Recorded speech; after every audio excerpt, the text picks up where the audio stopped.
everybody. Welcome back inside the headset Wednesday night edition. We got a chance to talk to Coach Thomas McDaniel. It looks like we're still a little bit on track. We're going to roll down to Alabama. Going to talk to my good friend, head coach of the Albertville Aggies, head coach Bert Browne. How you doing tonight, Coach? I'm awesome. I got to give a shout out to a former Golden Eagle like myself, Tommy McDaniel. It's good to hear that you talked to him. Yeah, he was. We were talking about the public and private sector and all kinds of different things. Did you? Was you and Coach McDaniel and I guess Will Hester? Were y'all all there at the same time? Oh no, I wish I was. That made me a few years younger. You was ahead of them. You was ahead of them then. Yeah, I was way ahead of them. You was way out in front of them. In other words. Yeah, I think I was way out there. Yeah. What offense was you running in college, Coach? When you was at Tennessee Tech? We were a split back veer team that threw the football. We were kind of unusual. We were split back veer and probably threw it 30 times a game, which doesn't happen much in that offense.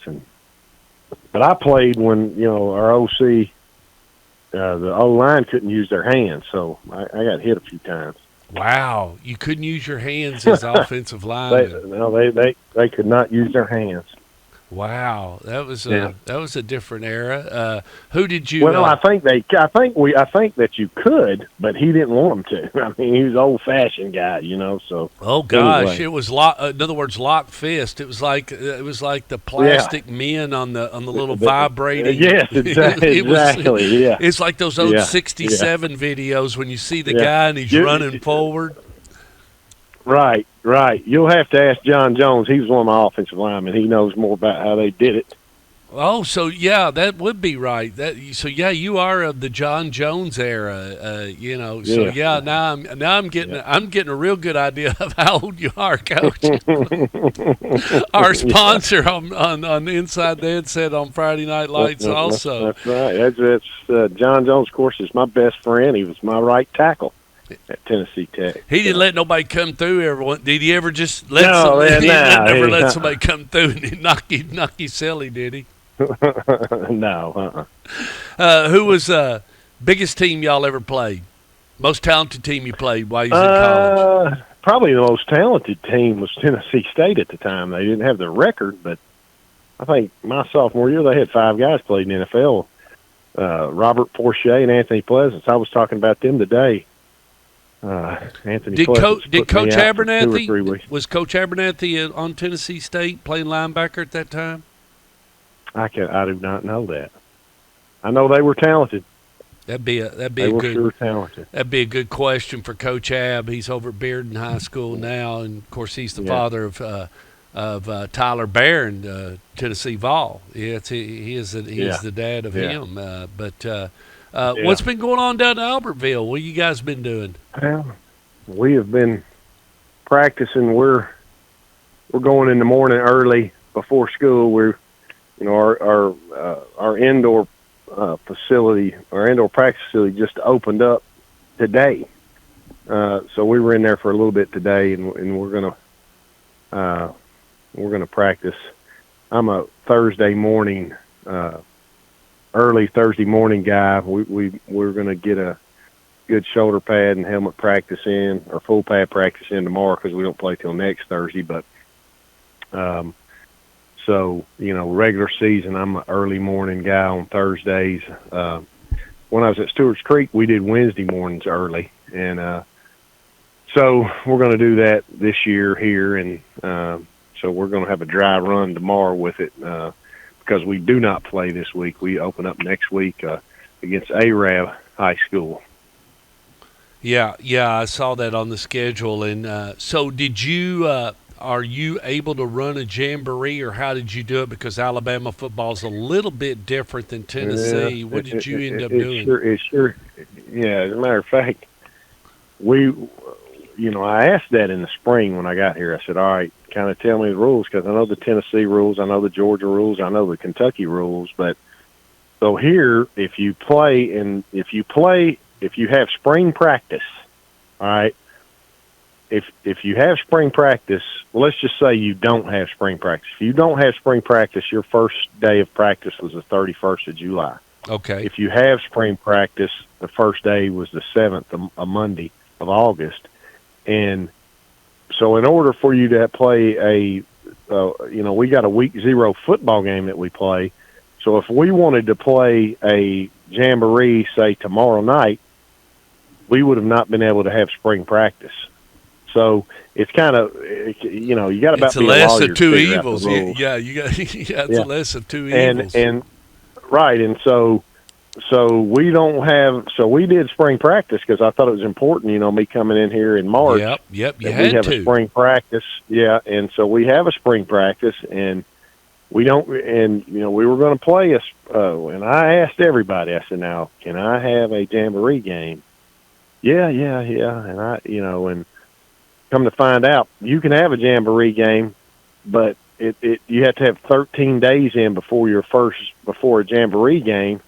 Well, we've got a week 0 game, so we don't get to do a jamboree game. Ooh. And so they got us on that one. And well, I say they got us. I mean, I just didn't know the rule, but I asked some folks that I thought knew, and so that was my fault. But I think it probably worked out for the best because you never know, man. You might have gotten somebody hurt in that game. Yeah, it could have.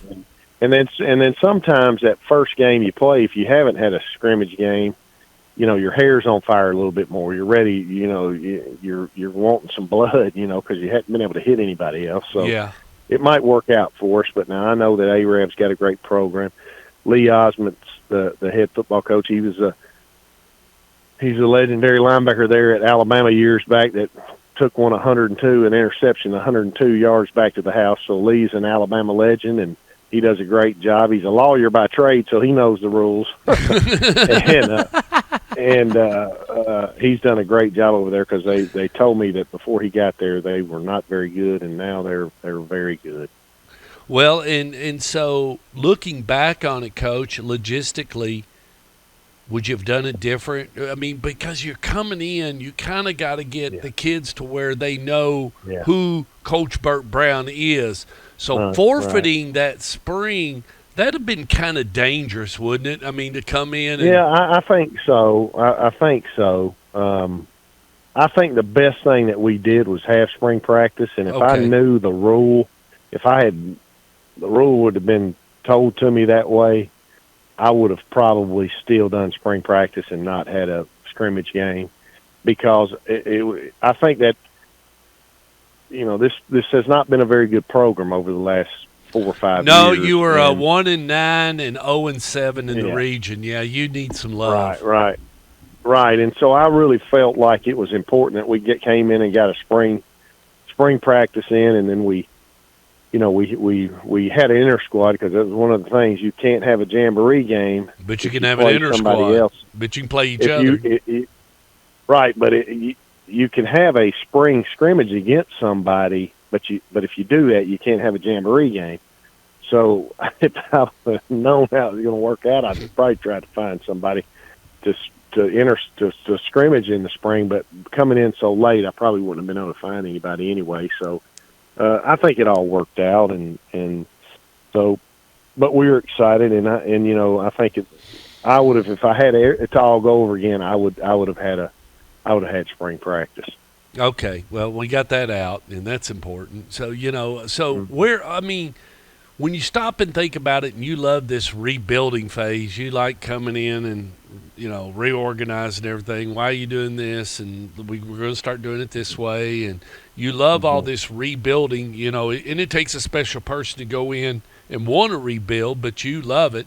How has that gone? How's that process gone, and them getting used to you? And not only that, the people, but Albertville, the parents and the fans, and, your demeanor, and kind of, we don't, if we don't step off the bus and look like somebody, we're gonna get clobbered. I mean, you got to have the look, as you always said.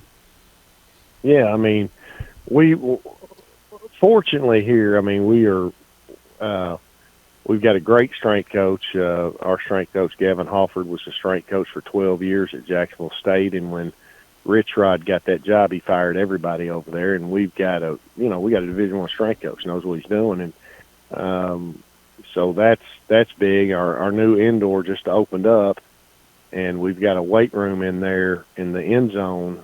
That in the back of the end zone, we got our turf, and then behind that, we've got a weight room that'll work out about 100 kids. So, so we've got that. We've got a lot of good things going, I think, here, and we can build on some stuff. But the problem is we got 9 seniors and 9 juniors, and so we're playing 7A football in the state of Alabama, and it is a football state. Make no bones about it. I mean, this place is ate up with some football now, and so we've got, I think, 32 freshmen and 24 sophomores. So out of a school of 1,700, you got 1,700 students there, right? And so that kind of tells you. We got to get some kids trying for football. I mean, right. And obviously, when you the last 2 years they've won 1 game each season, so there's something wrong there. And when you have 9 kids in each of these 2 classes, so that's probably some kids have been run off and quit and things like that. So, we got to do a good job in our 5th and 6th grade, and then in our middle school of recruiting our hallways and our kids. Yeah, and you got to get some kids. Because when I've done this a bunch and taken over programs that have not been very good. And one thing that I know is, when you come in like this, the one good thing is the kids that have stuck with you have got a little intestinal fortitude, because this is the toughest sport on planet Earth.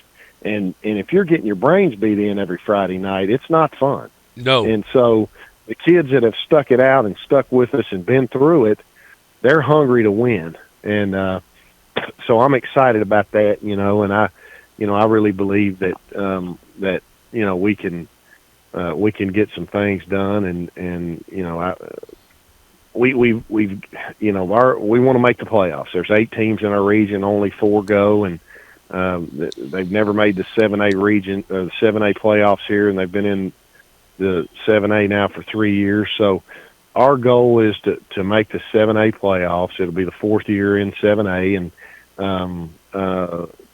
so that's, like I told the kids, we make the playoffs, a lot of things can happen, so that's our goal, and we've got some athletes, but now our problem is we're going to have to play several kids, 7 or 8 kids both ways a lot of the game. So, that's not real conducive in 7A when you're going up against teams that have 100 kids on the other sideline.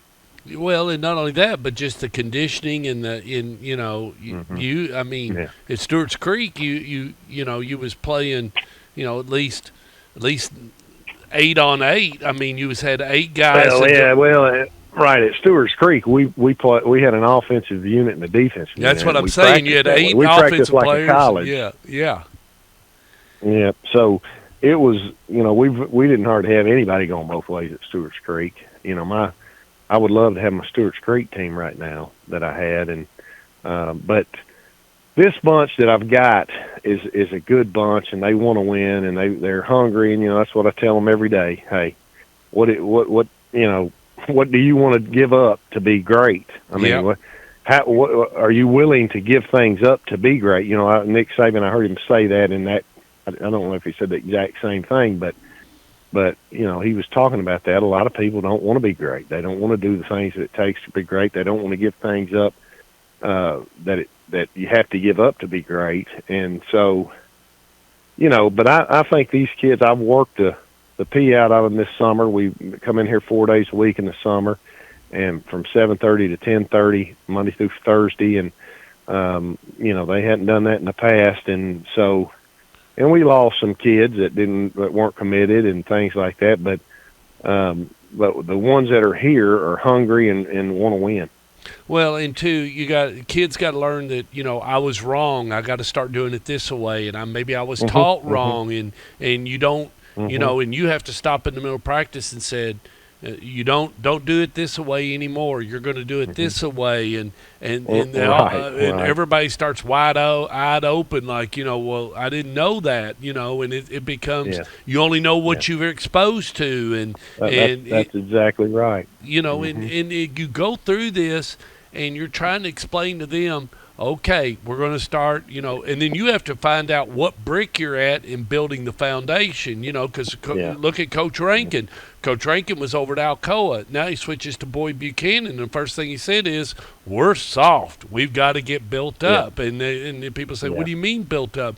I mean really built up, because you just can't do this sport unless the big guys are really big and the fast guys are really fast, and everybody's really fast, and they just don't. It's hard to explain, but I mean, I've been here in Rutherford County now. This will be my 23rd season, and I've watched the sport change. I mean, I've watched the sport evolve, but especially because I mean, in the early days, I mean, ear holing was common. I mean, you don't do that no more. And so there's a lot of different things, and I've seen kids ejected, which cost other teams the playoffs. And kid gets ejected on game 9, game 10, and now he's all of a sudden he realizes, I'm not available for round 1 of the playoffs, and we got to have him. I mean, it does. You got to play very under control, and you got to play fast, and you got to be where you're supposed to be, and you can't overplay, and you can't do somebody else's job, and it's just that's right. I mean, let him do that job, but if he didn't do it right, we'll get somebody in there that is. I mean, that's right. And a lot of talking has to go on, and they're probably learning that the communication between just them on the field and not you telling them, that's got to happen, doesn't it, Coach? Right. Yeah, and anytime you come into a situation, and I've done this several times now, where they haven't been very good.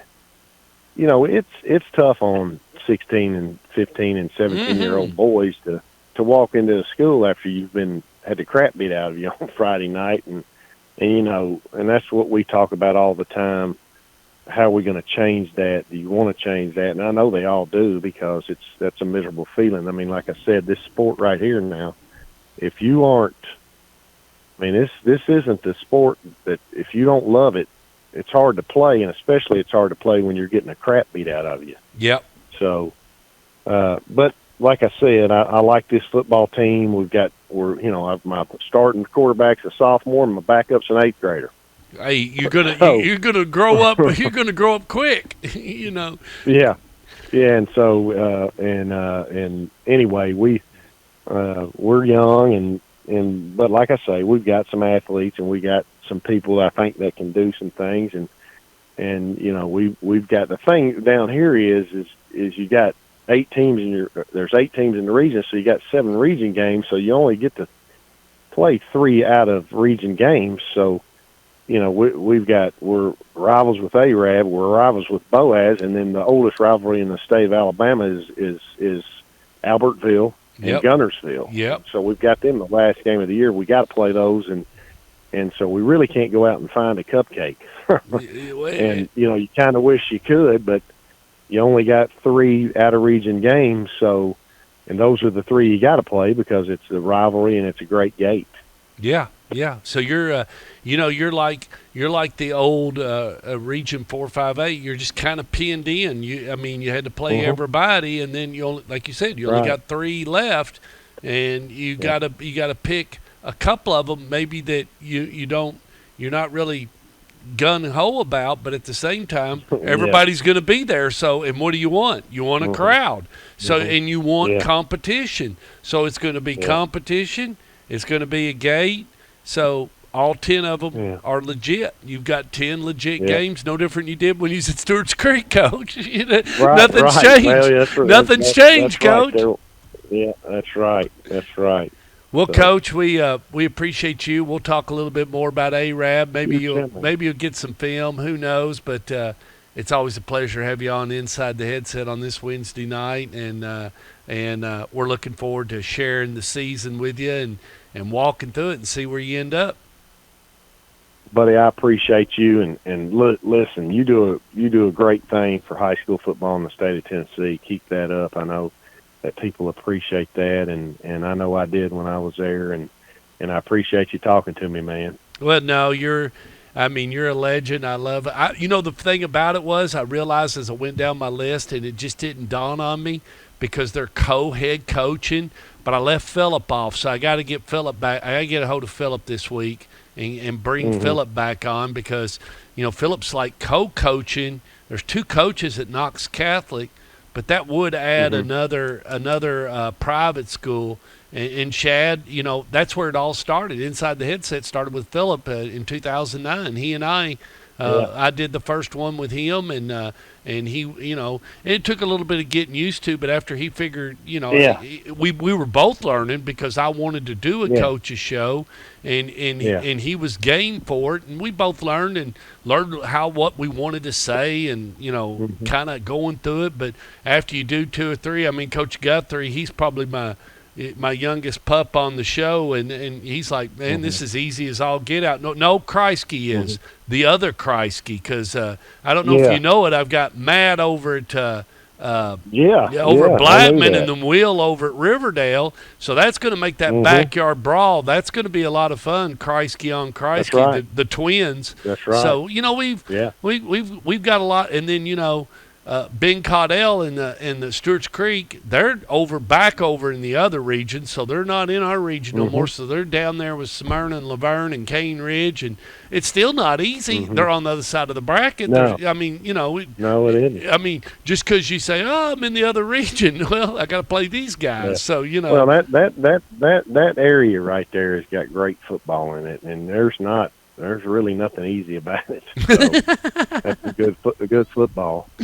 Oh, we have a good time. I've got Riverdale and Smyrna on Friday night, so I'm going over to Tomahawk Stadium, so I'll have a good time. Coach, it's been great having you on, and we will talk to you next week on Inside the Headset. All right, buddy. Thank you. Thank you, Coach.